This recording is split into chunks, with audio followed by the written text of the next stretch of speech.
믿으시죠? 그 예배학자 로버트 웨버라는 사람이요 쓴 책에 보면 그가 이런 말을 했습니다. 예수께서 실제로 역사적으로 죽음에서 부활하셨다는 사실을 옹호하는데 우리가 너무 집착해서 예수 안에서 재림해서 죽고 성령의 부활한 생명으로 그와 함께 부활하는 예수님의 그 삶의 모습을 내 삶 속에서 그대로 따라가야 한다는 것을 전혀 생각지 못하고 있었다. 예수님의 부활하심을 우리가 증명만 많이 했지 실제로 그 부활의 의미인 죄에 대해서 죽고 또 그와 함께 부활한 삶의 모습을 살아가는 삶을 살지 못했다고 그가 책에서 고백하고 있더라고요. 혹시 우리도 매 해마다 부활절을 맞이하는데요.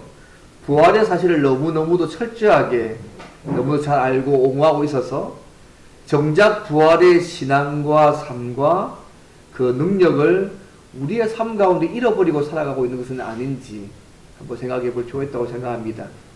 사실 예수님이 부활하셨다는 이 사실이 우리에게 주는 가장 큰 의미는 주님과 연합된 우리 몸도 부활하게 된다는 거 아닙니까? 이 육체적 부활을 믿는 그 믿음이 정말 우리에게 정말 중요합니다. 그래서 이 그리스도의 부활은 초대교회 성도들 뿐만 아니라 우리 모든 성도들의 믿음의 정말 기초입니다. 앞서간 수많은 믿음의 조상들이 무수한 환난과 고통 속에서도 믿음을 지키고 승리할 수 있었던 것, 그리스도께서 부활하신 것처럼 우리도 부활하게 된다는 부활의 신앙을 가지고 있었기 때문에 그 삶을 살아갈 수 있었습니다. 아마 이 부활이 없으면 세상에서 신자만큼 아마 불쌍한 사람 아마 없을 것입니다. 근데 우리가 예수님의 이 부활을요, 이 땅을 떠나 죽을 때에 우리의 몸이 부활할 것에만 적용하고 이 땅에 살 때는 적용하지 않는다면 아마 예수님의 부활을 한쪽 측면만 적용하고 사는 것일 겁니다. 그래서 우리가 주님이 재림하시는 날에 우리의 몸이 부활해서 주님과 영원히 교제하게 되는 것도 생각해야 하지만 동시에 몸의 부활을 믿는 성도가 이 땅에서 소위 현재적 부활의 삶들을 누리는 자로 어떻게 살아가야 할지도 우리는 늘 생각해야 합니다. 그리고 오늘 특별히 이 부활주일에 오늘 말씀을 통하여서 죄에 대해서 죽고 하나님 앞에 산 자가 된 우리 신자가 우리가 어떻게 이 땅에서 현재적 부활의 삶을 살 수 있는지를 함께 좀 생각해 보기로 합니다. 크게 두 가지로 함께 생각하면 좋겠는데요. 어떻게 우리가 신자인 우리가 이 땅에서 현재적 부활의 삶, 생명을 누린 자의 삶들을 살 수 있을까요? 첫 번째는요, 신자의 정체성을 늘 알아야 합니다. 그게 뭐냐면 신자는 주님과 함께 다시 살아났고 재림 때에 주님과 같이 될 자임을 알아야 합니다. 신자는 주님과 함께 죽었을 뿐만 아니라 주님과 함께 다시 살아났고 재림 때에 주님과 같이 될 자임을 알아야 한다는 것입니다. 오늘 보면 1절에 보시면 알겠지만 너희가 그리스도와 함께 다시 살리심을 받았으면이라고 말씀하고 있습니다. 가정법 같지만 실제로 그렇게 주님과 함께 살리심을 받은 그리스도와 함께 다시 살리심을 받은 부활했다는 것을 말씀하고 있습니다. 그래서 2장 12절에 보시면요 이렇게 말씀합니다. 너희가 세례로 그리스도와 함께 장사되고 또 죽은 자들 가운데서 그 안에서 함께 일으키심을 받았다고 말씀하고 있습니다. 고로새 성도처럼 우리는 그리스도의 죽으심과 합하여 죄와 옛 삶에 대해서 죽었습니다. 믿으시죠? 그리스도의 부활과 합하여서 하나님에 대하여 살아있는 자로 이제 부활한 자가 되어서 하나님과 교제하며 주님과 함께 세상을 통치하는 새로운 삶을 사는 자가 우리는 되었습니다. 그래서 로마서 6장 이렇게 말씀합니다. 그가 죽으심은 죄에 대하여 단번에 죽으심이요 그가 살아계심은 하나님께 대하여 살아계심이라. 이어가신 너희도 너희 자신을 죄에 대하여는 죽은 자요 그리스도 예수 안에서 하나님께 대하여는 살아있는 자로 여길지어라고 로마서 6장 10절 11절에서 말씀하고 있습니다. 물론 우리가 예수님 안에 있어도 여전히 현실 가운데 속에서는 죄와 실험하고 있습니다. 그러나 예수님의 부활로 우리의 구원의 새로운 삶은 이제 시작되어졌습니다.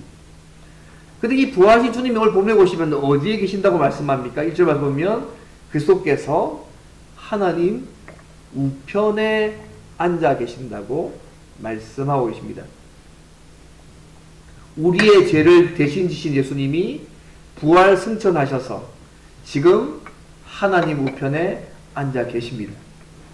사실 이 말은요, 먼저 그리스도께서 하나님과 교제하시며 하늘 우편에서 온 세상을 통치하신다는 의미를 먼저 가지고 있습니다. 그래서 우리가 그리스도의 부활을 믿음으로 하나님께 대해 살아있는 자인 우리도 이 주님처럼 하나님과 교제하고 온 세상을 통치하는 자가 되었다는 말씀이기도 합니다. 우리가 하나님과 교제할 때에 세상이 줄 수 없는 하나님의 은혜와 능력을 우리의 삶 가운데 사실 누릴 수 있습니다.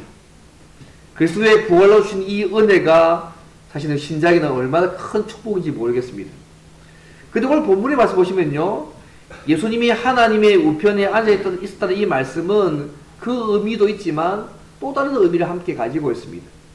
예수님이 성부 하나님 존전에 나아가셨고 그분이 담당했던 우리의 과거, 현재, 미래의 죄에 대한 모든 값이 지불되고 완전히 말소되었음을 의미하는 표현이기도 합니다. 우리 죄의 처벌이 완전히 완료되었습니다. 완전히 승리했다는 증거가 바로 예수님이 하나님 우편에 앉아 계신다는 말씀입니다. 예수님께 하나님께 온전히 용납되어 오셨습니다. 그렇다면 그분과 하나가 된, 예수를 믿어서 우리가 하나가 된 우리 역시도 우리가 현재 짓고 있는 모든 죄에도 불구하고 하나님께 용납되어지는 존재로 지금 살아가고 있습니다.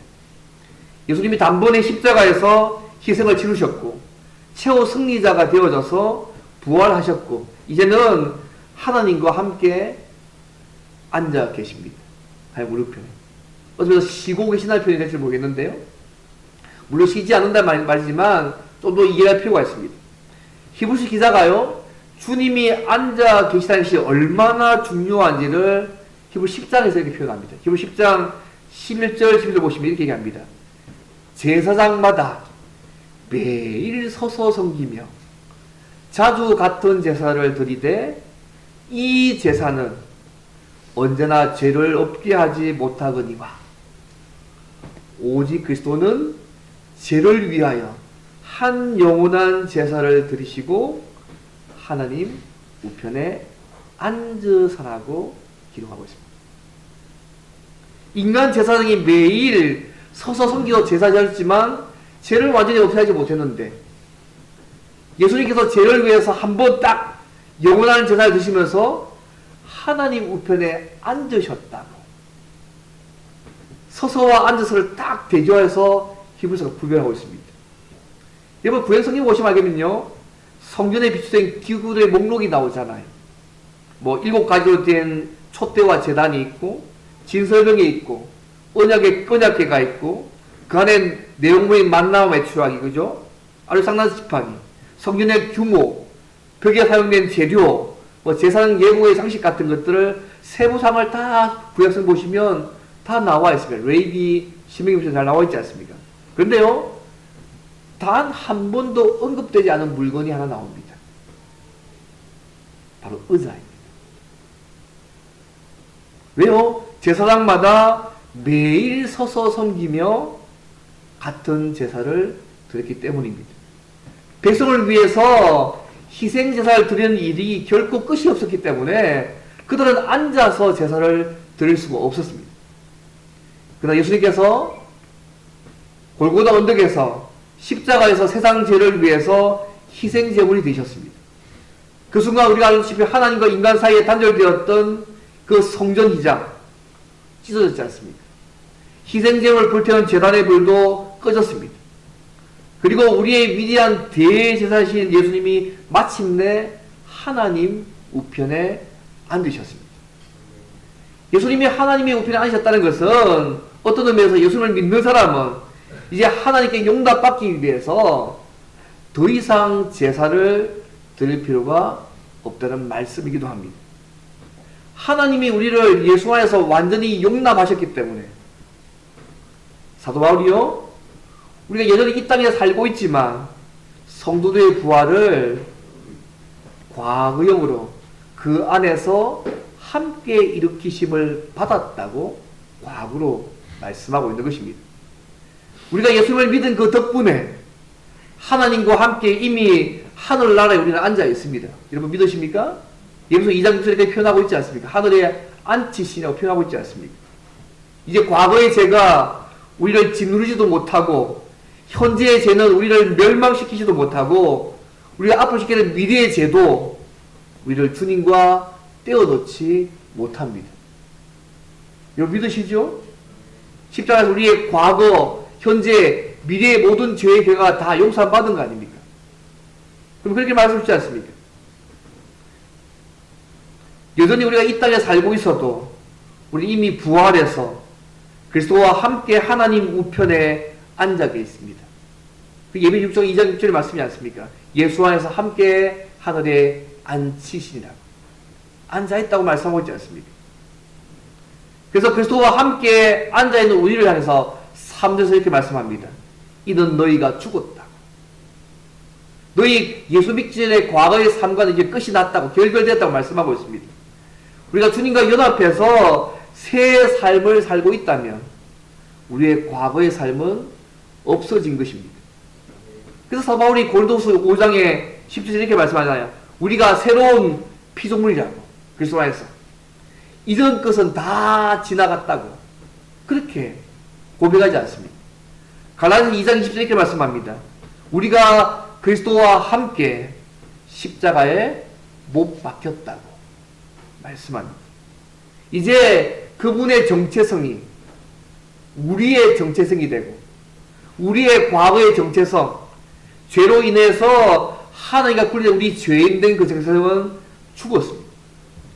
그래서 바울이 3절에서 이렇게 얘기합니다. 우리가 죽었다고 말하면서 이렇게 얘기하잖아요. 너희 생명이 그리스도와 함께 하나님 안에 감추어졌다고 말씀하고 있습니다. 하나님이 사랑하시는 예수님 뒤에 우리가 숨어 있으면 우리의 죄가 아무리 흉악해도 우리의 삶이 아무리 망가져 있었어도 우리가 아무리 나약하고 부족해도 우리는 절대 하나님의 사랑에서 제외되지 않습니다. 우리의 어떤 과거나 현재나 미래의 어떤 모습도 하나님의 사랑에서 우리를 떼어놓지 못합니다. 아멘. 왜요? 주님과 함께 우리의 과거는 죽었습니다. 우리는 지금 주님과 함께 하나님 안에 숨어 있기 때문에 그렇습니다. 오늘 말씀에 표현해야 합니다. 그리고 우리 생명이신 그리스도가 나타나실 때에 4절 말씀에 우리는 그와 함께 영광 중에 나타나게 될 것입니다. 주님과 연합한 우리는 그때에 그분과 함께 있게 될 것이고 그분과 같이 될 것입니다. 요한에서 3장 2절 말씀 기억하십니까? 사랑하는 자들아 우리가 지금은 하나님의 자녀다. 장래에 어떻게 될지는 아직 나타나지 아니하였으니 그가 나타나시면 우리가 그와 같을 줄을 아는 것은 그의 참모습 그대로 볼 것이기 때문이라고 말씀하셨습니다. 주님이 재림하실 때에 우리가 그분과 함께 있게 될 것이고요. 그분과 같이 될 것입니다. 우리가 영광 중에 계신 그 주님과 같아지게 될 것이라고 성경은 말씀하고 있습니다. 왜요? 주님과 예수 믿어서 주님과 연합한 덕분에 우리가 그렇게 되는 것입니다. 그래서 신수일서 같은 사람은요, 그의 책 영광의 무게라는 책에서 이렇게 얘기합니다. 우리에게 지금 천국을 보는 능력이 있다면 그곳에서 가장 평범한 사람을 보더라도 그 앞에 엎드려 절을 하고 싶으실 것이라. 바뀌어진 우리의 모습을 생각하고 이렇게 말씀하고 있는 거 아니겠습니까? 우리는 주님과 연합함으로써 그분과 함께 이미 다시 살았습니다. 부활했습니다. 하나님의 우편에 앉았고 죄에 대해서 죽었고 주님과 함께 하나님 안에서 감춰졌고 그리스도가 우리의 생명이 되셨습니다. 오늘 본의 말씀 내용입니다. 그래서 예수님이 재림하실 때에 우리도 영광 중에 그분과 함께 나타나게 될 것이고 그분과 같이 될 것입니다. 이거 믿으십니까? 왜 부활의 삶을 말하면서 왜 이걸 먼저 말할까요? 우리의 정체성을 먼저 늘 생각하고 있어야지만 그 다음에 삶의 모습이 나오거든요.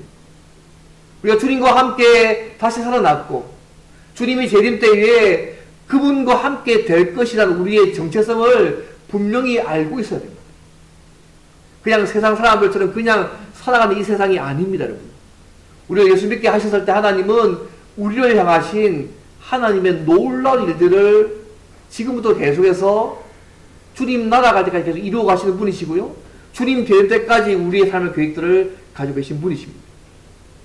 그래서 오늘 본문에 중요한 얘기하고 있지 않습니까? 기독교 보니까 이런 얘기를 하더라고요. 어떤 한 설문조사에 보니까 요번 기독교에 나와 있던데요. 대한민국 기독교의 40%가 육체의 부활을 믿지 않는다. 뭔지는 잘 모르겠어서 찾아봤는데 못 찾겠더라고요. 뭐 지금 맞는지 잘 모르겠지만 어쨌든 기독교에 나오는 군이 나와 있더라고요. 대한민국 기독교인의 40%가 육체의 부활을 믿지 않는다. 그 말은 무슨 말입니까? 이 땅의 삶이 전부라고 생각하고 산다는 얘기지 않습니까? 혹시 우리 가운데 예수님이 부활하셨던 것처럼 우리가 육체로 부활한 것을 믿지 않는 분이 혹시 계십니까? 그럼 우리가 왜 예수를 믿는지를 다시 생각해 보셔야 됩니다.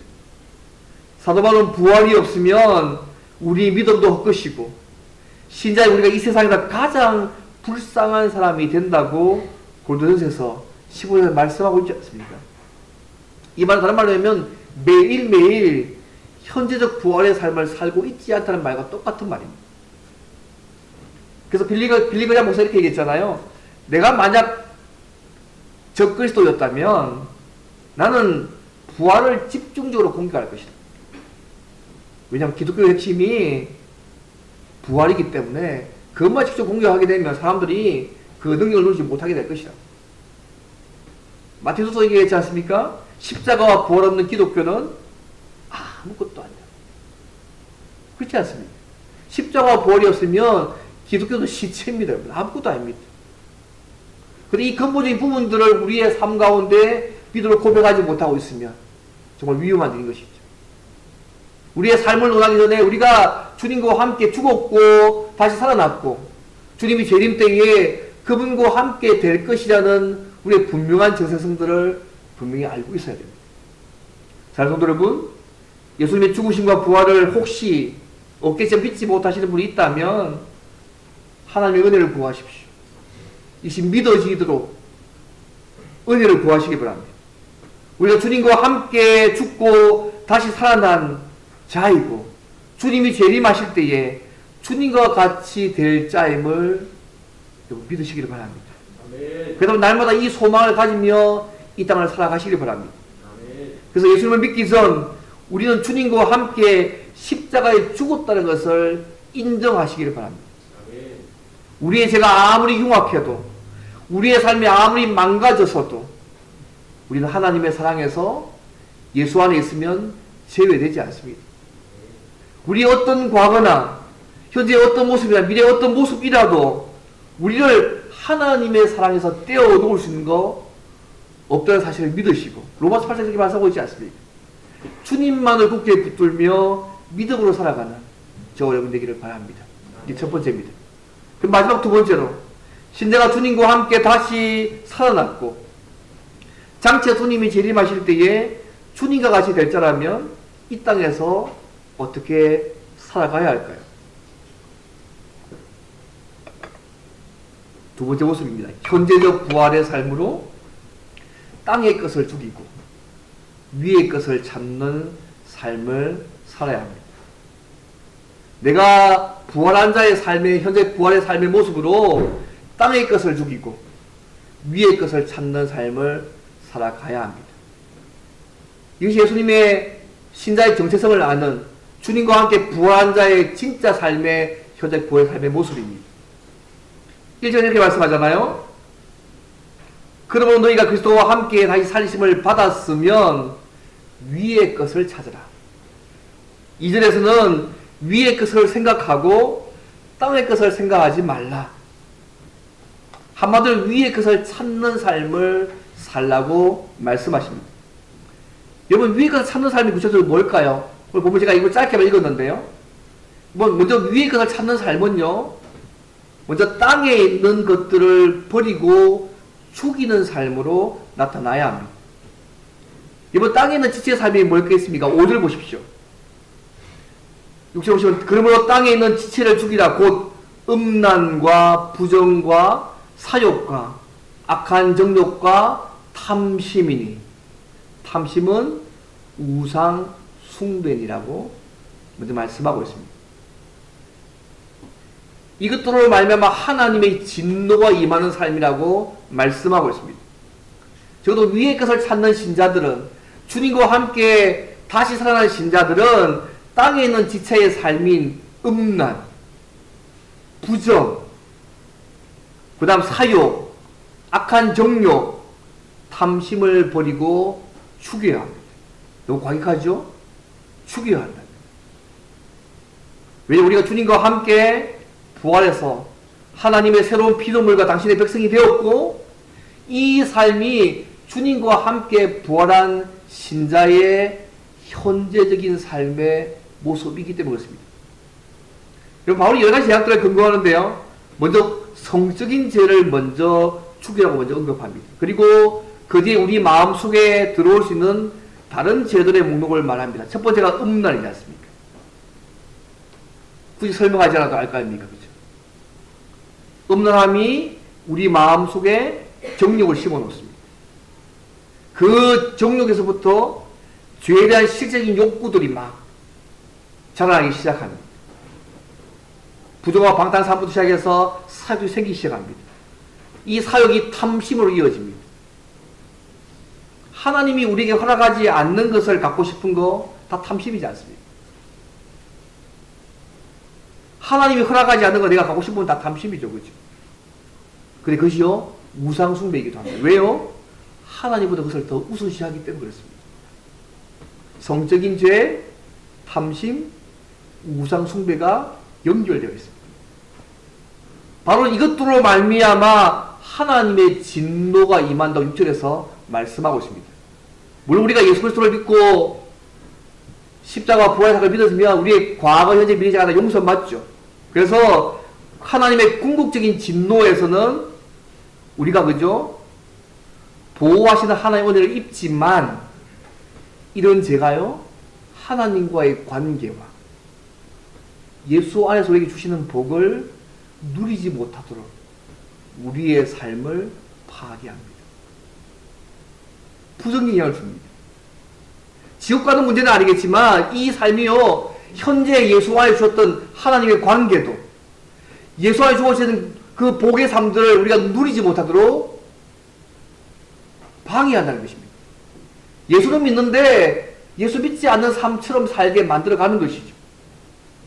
그래서 예수님 안에서 하나님과의 관계와 예수님 안에 주시는 그 복을 누리지 못하게 방해하는 죄들을 처음부터 우리가 없앨 필요가 있습니다.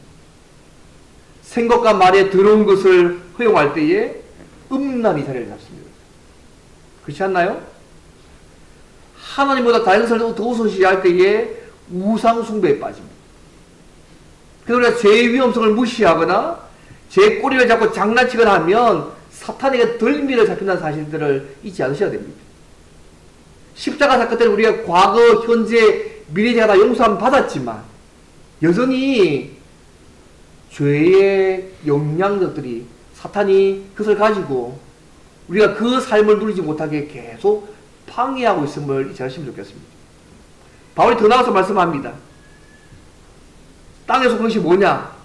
특히 8절 9절 보시면 그죠? 땅에 있는 것이 옛사람과 행인 분함, 노여움, 악의, 비방, 너희 입에 부끄러운 말, 욕 같은 얘기죠. 서로에게 거짓말하는 것을 벗어버리라고 8절 9절 말씀합니다. 다 땅의 것을 버리고 죽여야 할 내용들을 그의 말씀에서 이야기하고 있습니다. 우리 모두 예수 믿기 전에는요, 땅에 속한 것의 지배를 받았던 삶입니다. 그래서 이제는 예수를 믿고 있다면, 주님과 함께 다시 살아났다면 벗어버리고 죽여야 한다고 본문이 말씀하고 있습니다. 이번 죄의 결과는요, 죽음과 멸망 아닙니까? 그래서 절대로 죄를 가볍게 여겨서는 안 되고 인정사정 없이 단칼에 죽여야 합니다. 너무 제가 과격하게 표현합니까? 그렇습니다. 그렇게 해야만 하나님이 의도하신 삶을 살아갈 수 있습니다. 우리를 세속적인 것에 묶어놓고 하나님께서 허락하신 축복의 삶에서 멀어지게 하는 것이 있다면 그것이 무엇이든지 간에 가차없이 버리고 죽이는 삶들을 살아가야 합니다. 그러한 제도로 인해서 하나님의 진노가 임한다고 말씀하고 있지 않습니까? 비슷한 죄들이 우리의 삶에 어떤 영향도 주지 못하도록 늘 할 필요가 있습니다. 이번 로마서 6장 12절 14절 말씀 기억나세요? 그러면 너희는 죄가 너희 죽을 몸을 지배하지 못하게 하여 몸의 사욕에 순종하지 말고 또 너희 지체를 불의의 무기로 불의의 도구로 죄에게 내주지 말라고. 이미 예수 안에서 다른 삶을 살고 있는 거니까 더 이상 죄가 너희 죽을 몸을 지배하지 못하도록, 그래서 몸의 사욕에 순종하지 말고 너희 지체를 불의의 무기로 죄에게 내주지 말라고 로마 6장 12절 14절 말씀하고 있지 않습니까? 로마 13장 이렇게 말씀합니다. 13, 14 이렇게 이야기합니다. 정욕을 위하여서 육신의 일을 도모하지 말라. 예수 믿고 난 이후에 우리의 삶을 이야기하면서 이제 부활의 현재적 삶을 이해하면서 이 삶을 얘기하고 있다는 것입니다. 여러분. 위의 걸 찾아가는 삶은 땅에 있는 것을 버리고 죽이는 삶들을 살아가야 된다고 말씀하고 있습니다. 마틴루터 말한 것처럼 쇠가 머리 위에 앉는 것은 막지 못해도 저도 우리 머리에 둥지를 트는 것은 막을 수 있다는 말이 있지 않습니까? 죄가 우리의 삶을 축원하지 못하게 합니다. 자꾸 죄를 지어서 예수님을 다시 못 받게 하는 일들을 하지 말아야 합니다. 저기 뒤에서 존 오웬이 쓴 책 가운데요, 내 안에 죄 죽이라는 책이 좋지, 저희 교회도 있습니다. 그 제목에 이런 말이 있습니다. 마음과 생각에서 죄에게 발판을 내어주지 말고 성령이 주시는 무기로 계속해서 싸우라. 마음과 생각에서 죄에게 발판을 내어주지 말고 성령이 주시는 무기로 계속해서 싸우라고 말씀합니다. 이 첫 번째 모습입니다. 이것이 부활한 자의, 주님과 함께 부활한 자의 현재적 부활의 삶의 첫 번째 모습입니다. 둘째로 위의 것을 찾는 삶은요, 긍휼과 자비와 겸손과 온유와 오래 참고 용납하며 용서하며 사랑하는 삶으로 나타나야 합니다. 오늘 본문 12절부터 14절 보시면 잘 나와 있습니다. 그러므로 너희는 하나님이 택하사 거룩하고 사랑받는 자처럼 긍휼과 자비와 겸손과 온유와 오래 참음을 옷 입고, 누가 누구에게 불만이 있거든 서로 용납하여 피차 용서하되 주께서 너희를 용서하신 것 같이 너희도 그리하고 이 모든 것 위에 사랑을 다하라. 이는 온전하게 맺는 띠라고 말씀하고 있습니다. 특별히 오래 참고 용납하며 용서하며 사랑하는 삶이 현지적 부활의 삶의 모습이라는 것들을 잊지 않으시면 좋겠습니다. 그래서 위의 것을 생각하는 삶은 결국이죠, 영원한 것에 집중하고 생각을 예수님께 초점을 맞추고 그분이 원하시는 삶들을 살아가는 삶입니다. 그래서 로마 6장 이렇게 말씀합니다. 6장 13절 이렇게 얘기합니다. 오직 너희 자신을 죽은 자 가운데서 다시 살아난 것 같이 하나님께 드리며 너희 지체를 의의 무기로 하나님께 드리라고 로마 6장 13절 14절 말씀하고 있습니다. 한마디로 그리스도의 부활로 인해서 하나님께 대해 살아있는 자로 의의 도구로 하나님께 헌신하며 삶을 살아가야 된다고 말씀합니다. 근데 이 말씀대로 하면요, 이 말씀대로 사는 들 결국 쉬운 일이 아닙니다. 그러니까 중요한 방법이 하나 있습니다. 우리의 노력과 능력이 아니라 주님과 연합된 자로서 하나님의 은혜와 주님과 성령의 도우심이 있다면 우리가 부족하고 연약해도 이런 삶을 살아낼 수 있습니다. 이것이 우리에게 또 은혜 아닙니까? 그죠? 그분께서 도와주시면, 그분이 은혜가 되어지면, 성령 도와주시면 우리가 이런 삶을 살 수 있다고 말씀하고 있습니다. 말씀을 뵙겠습니다. 사랑하는 성도 여러분, 부활절 감사 예배를 드리는 이 아침에 주님이 재림하시는 날에 우리의 몸이 부활해서 주님과 영원히 교제할 것을 소망하며 어떤 어려움이 있어도 믿음을 지키며 승리하며 사시기를 바랍니다. 우리가 하나님의 은혜로 주님과 함께 죽었다가 다시 살아났고 주님이 재림하실 때에 주님과 같이 될 자임을 여러분 믿으시기를 바랍니다. 그래서 이 땅을 살아갈 때에 부활의 생명과 능력으로 살아 역사하시는 그 주님을 늘 누리는 현재적 부활의 삶들을 사시면 좋겠습니다. 특별히 이 땅에 속한 것을 버리거나 죽이고 위의 것을 생각하며 찾는 삶들을 살아가시기를 바랍니다. 그래서 성령 안에서 부활하신 주님과 연합해서 매일매일 죄에 대해서 죽고 부활의 능력으로 하나님께 대해 사는 삶들을 살아가시기를 바랍니다. 그래서 위의 것을 찾는 신자로서 날마다 음란과 부정과 사욕과 악한 정욕과 탐심과 거짓말을 버리고 죽이는 삶, 세속적인 모든 걸 죽이는 삶들을 살아가시기를 바랍니다. 그리고 하나님과의 관계와 예수 안에서 하나님이 허락하신 축복의 삶에서 버리지 않은 것이 무엇이 있다면 무엇이든지 가차없이 버리고 죽이는 삶을 성령의 도우심으로 잘 살아내시면 좋겠습니다. 그리고 아직까지 주님의 죽으심과 부활을 믿지 못한 이들에게 십자가와 부활의 복음을 전하는 삶을 살아가시기를 바랍니다.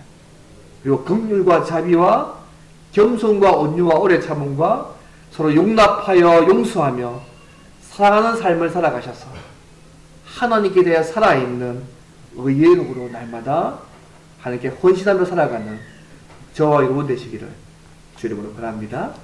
이제 함께 기도하면 좋겠습니다. 하나님 감사합니다. 오늘 주님과 함께 부활한 자로서 우리가 주님과 함께 동행하며 또 이런 위의 것을 쫓아가는 삶들을 살아갈 수 있는 주셔서 감사합니다. 이 삶을 잘 살아가도록 은혜 주시고 또 땅의 것을 잘 죽이며 살아갈 수 있도록 날마다 붙잡아 주셔서 우리의 삶을 통해서 부활의 능력으로 증거되는 삶을 살고 그 주님을 증거하는 복된 삶 살 수 있도록 도와달라주셔서 통성으로 함께 사회 날도 함께 기도하겠습니다.